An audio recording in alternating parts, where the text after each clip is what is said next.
Hey there everybody, it's Matt with Max Video, and today we're doing a movie review on the current hot topic of discussion, Death Note, the Netflix movie from 2017. This is going to be fun. So, um, this is technically a double header, because I will be talking about both the anime and the movie. So technically it's double header, but this is about as congruent to source material as the Aragon movie was, because it's barely doing anything. So, buckle up, get ready. So here we go. So, let's start off with how the characters sync up in this adaptation, if you can call it that. Um, you have Light Yagami, who isn't Light Yagami. He's Light Turner. Why? I don't know. America. We take things and try to make it our own. Um, in the anime version, Light is a very stoic, intelligent, level-headed individual that does not get flustered by anything. I mean anything. In the movie, he is a withdrawn, still smart. They got that, but screams about everything, gets flustered about everything. Um, yeah, complete opposite of Light Yagami. Guess that's why they changed the name. They felt it was blasphemous to try to compare the two. So, since we're talking about Light, we'll talk about Misa, or as it is referred to in the movie, Mia, called America. Um, in the anime, she was stalkerish, had her own death note, had her own Sunigami, not Sunigami, what am I? Death God, we'll just go with that. Can't think of the name. So yeah, her own Death God, the equivalent to Ryuk. Speaking of Ryuk, we'll get to him in a moment. Let me finish this one. In the movie, she is a cheerleader. No. She is Light's obsessed with her. No. Um, she attempts to steal Light's Death Note. No. Again, probably why they changed their names. Cause they're not the same people. Ryuk. Probably the only redeeming part of this movie for me. Because it was voiced by Willem Dafoe. That's all I had. Granted, they did make him somewhat interesting. Um, I feel as though he literally could have not existed in this movie and nothing would have been different. It could have been just an unseen force that did everything and literally nothing would change. Whereas in the anime, he was an essential part of the storyline, and without him, nothing would have happened at all. And the Death Note itself, in the anime, it was Ryuk dropped his Death Note from the afterlife, and that's how life came about. In the movie, apparently Ryuk just brings it to whoever he feels like. And there you go. So, um, moving on. L. In the anime, and we're not going to talk about the fact they changed up the ethnicity and racial profile of the character itself. Don't care about that. It can be any color of the rainbow for all I care. As long as you keep the character that is L, I'm fine. But you didn't. You tried, but you didn't.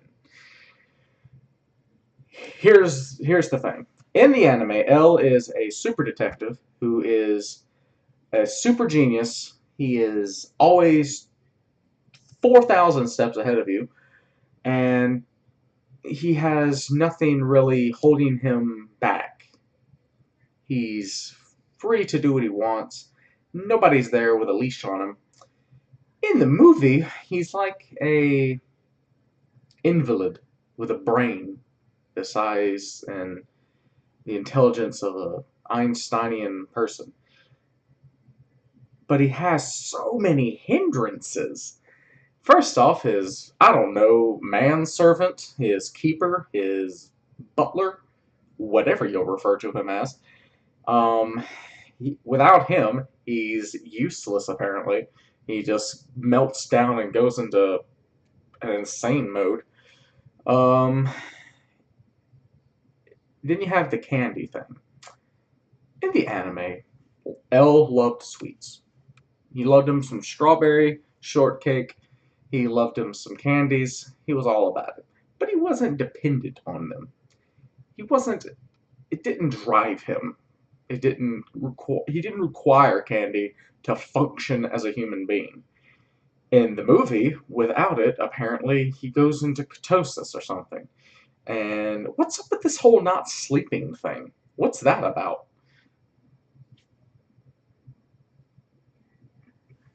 I don't know. Scenery wise. The original anime obviously took place in Japan, to whereas the movie takes place in America. If I remember correctly, it was Cincinnati, I think. I don't know. Somewhere in America where it didn't need to be. Um, I love America, but this did not need to take place in America. I'm sorry. That's just how that is. Uh, see, let's try to talk about good things, shall we? I try to be a positive person. I think this is actually the first negative review I've ever done on this channel. Um, yeah. The way they did the deaths in the movie, I thought was very well done. It was creative. It was well um, designed. It was done well. The special effects I thought were proficient and got the job done. The gore, a bit over the top in some places. That's kind of the way this works. It's a movie about death. What you gonna do? So that was a good thing. I feel like the choices of actors, some of them were good, some of them not so much. The gentleman that played L, I don't know any of their names, so don't ask me to quote it. The gentleman that played L, I felt like he did a good job in what he set out to do, what they told him to do, and what the script required him to do. It's not his fault that the character was designed badly. He did it well. Um, Watery, who is the butler man person, um, his actor was very good as well. And yeah, also another thing that bothered me at the get-go was Light was supposed to be in a well-to-do family. Well, not well-to-do, but middle class. They put him in some like ramshackle hut beside a railroad track. I mean, yeah, I get a detective in America doesn't make bank or anything. I don't know if it's different in Japan, but I just felt like that was a odd, directive choice. Who am I? Overall, I would give this like a 5 out of 10. Because here's the thing. If you've never watched the anime, this is a perfectly fine film. Nothing wrong with this film if you've never seen the anime. If you've seen the anime, you're going to despise it. I mean, I don't despise it. I'm not regretful for watching it in any stretch of the imagination, but it could have been so much more. If they would have made a series, I feel like it would have been better. I don't know if it was a funding issue or they just thought they could squeeze, what, 26 episodes of an anime into an hour and a half long movie. At least make it a 3 hour movie if you're going to do all this. Or, stretch it out to different movies if you're going to do a movie format. I mean, you've already set up for an apparent sequel that probably is never going to happen because the reception of this thing is just atrocious. Um, yeah, so this was a miss. And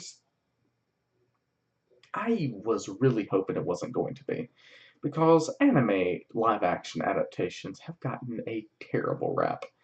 The Korean Death Note movie that they made apparently did well. I've never seen it, but apparently it did well. I had to look it up. Um, and the Rurouni Kenshin live action movie I heard was received well. Those are the only two I've ever heard of receiving well. We all know the atrocities that were the Attack on Titan movies, Dragon Ball Evolution, which we don't talk about, and many other ones that are out there. The Your Lie in April live action adaptation that was not even remotely close to the anime. So, overall, I would say give it a watch if you're not into anime. It's a decent storyline that you probably be able to get behind. If you're a fan of the series, I'm sorry, but don't subject yourself to it. You're just going to be angry at the end, and I am all about spreading love and happiness, and I don't want to see you mad. So, yeah, well, that's my opinion. Like I said, give it a watch. Let me know what you think. Like I said, 5 out of 10. Not terrible, not fantastic. It exists. So anyway, that's all for me. Like I said, probably my first and hopefully only negative review I've ever going to do. Um, I just felt like this one needed to be done. It needed to be out there of how I felt about this movie. And I'm tame compared to most out there. So, anyway, let me know in the comments below what you think of this. And as always, I love all of you, and I'll see you in the next video.